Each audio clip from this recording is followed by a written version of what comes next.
In the heart of West Africa, where the Gulf of Guinea kisses a coastline of palms and lagoons, lies the Republic of Benin.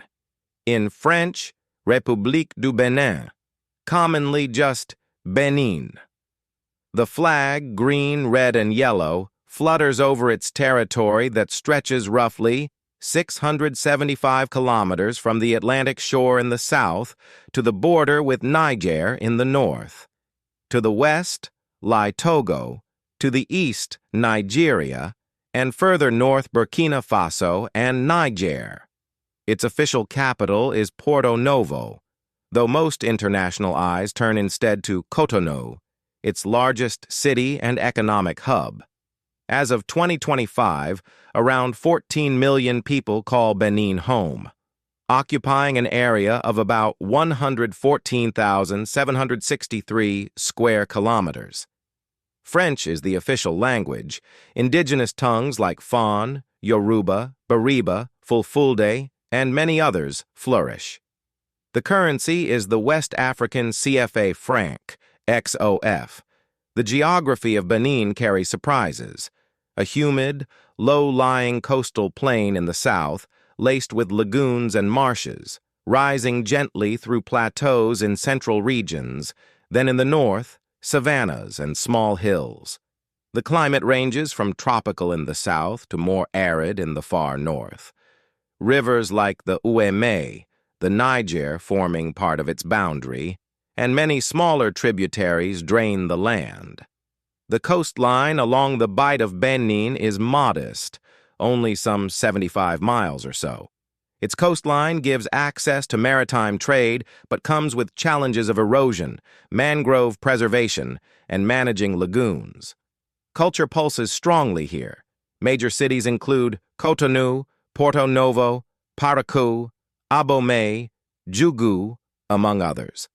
Porto Novo, with its colonial architecture, the markets, and the embassies, is stately and slow-moving compared to busy Cotonou with its port, commerce, nightlife. Dahomey, the old seat of the Dahomey kingdom, stands as a rich reminder of the pre-colonial past, with royal palaces, bas-reliefs, and annual ceremonies. Towns like Ouidah, famed in history and myth, are centerpieces of culture, especially around Voodoo, which is both a religious practice and a lived heritage. Every year, the Voodoo festival in Ouidah draws in Beninese and visitors alike, mixing ritual, dance, drumming, spirit reverence, and vibrant processions that evoke older cosmologies and living traditions. Sacred forests, spirits, ancestors, they are woven through daily life.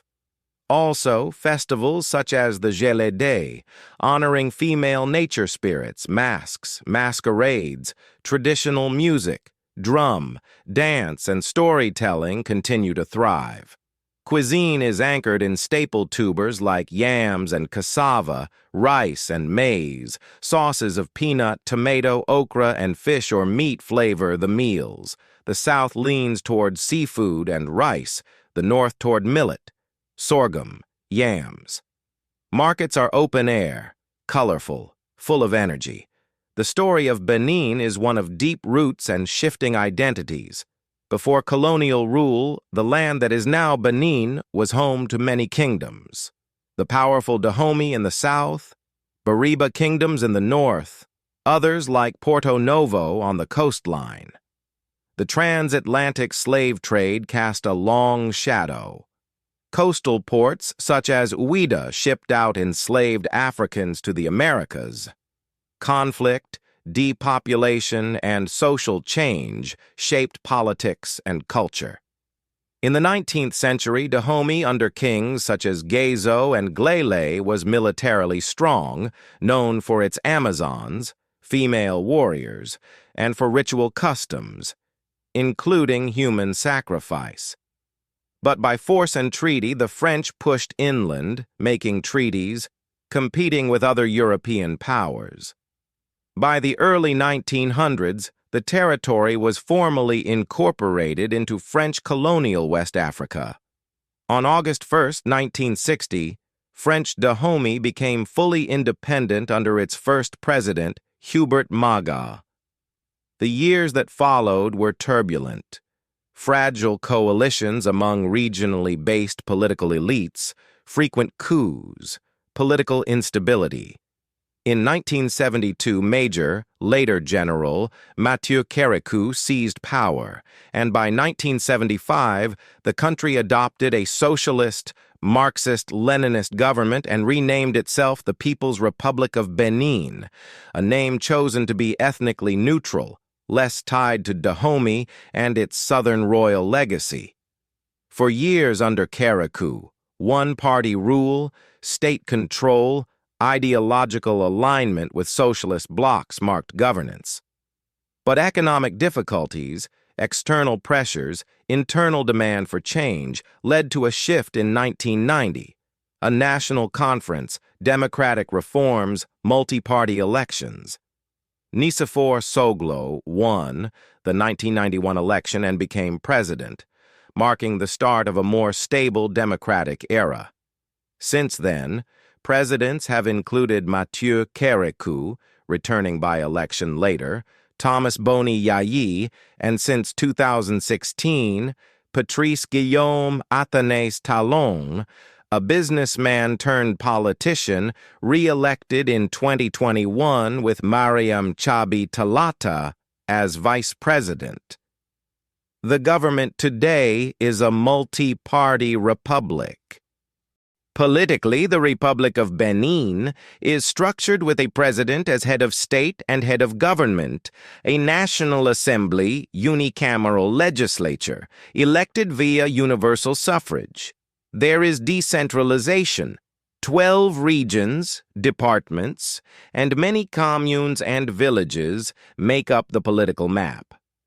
Rule of law, elections, constitutional order are central to its post-1990 identity, although political tensions, debates over freedom of expression, and the role of traditional authorities persists.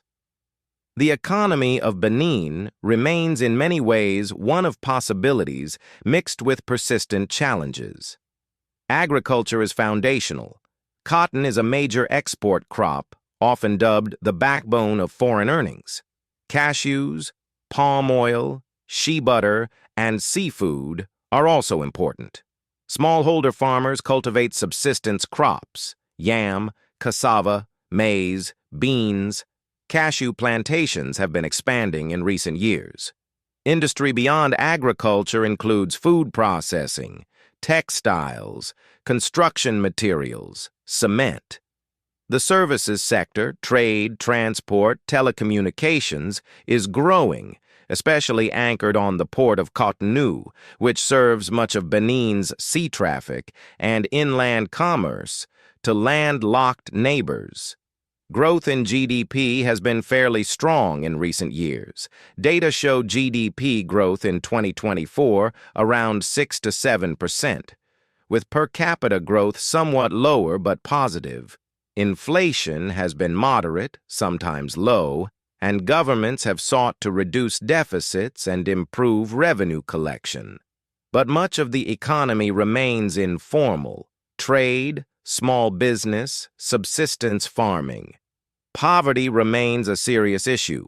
A large portion of the population lives under the poverty line. Access to services varies greatly between urban and rural, north and south. In terms of education and health, Benin has made steady progress, though many challenges remain. As of recent annual data, life expectancy is in the low 60s. Fertility remains high. School enrollment and years of schooling are rising, but average years completed are low. Maternal and child mortality, access to health care, vaccination rates vary.